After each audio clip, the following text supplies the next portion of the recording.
Aš mėgėjas interviu. Esame pirmame Aldo Baranausko atminimo turnyre. Aldas Baranauskas yra vienas pirmųjų nepriklausomos Lietuvos Europos čempionų.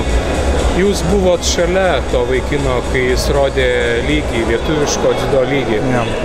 Taip, teko su Aldu daug ir sakykime, treniruotėse būtų. Aš kaip tik jisai pradėjo savo tą karjerą jau aukštam lygiai, aš jau į trenerius perėjau dirbti, tai teko su Aldu treniruotėse ir po varžybas važinėti. Tai žmogus buvo, kuris labai gero charakterio, ramaus, žinojo tikslą savo, ko jis ateina į treniruotės, ko jis išvažiuoja į varžybas. Jis žinojo, kad buvo tas žmogus, tikras sportininkas, tikras dziudo meistras Lietuvos, kuris tikrai garsino Lietuvą daug metų.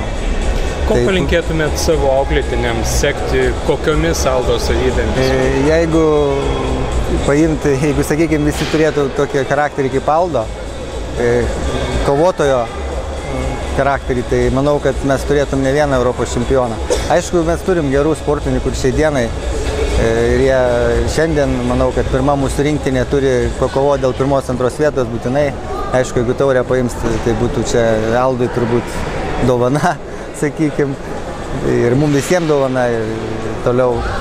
Ir manau, kad yra perspektyva gera, aišku, reikia daug darbo, lėšų tam įdėti, laiko, o kovotojų yra.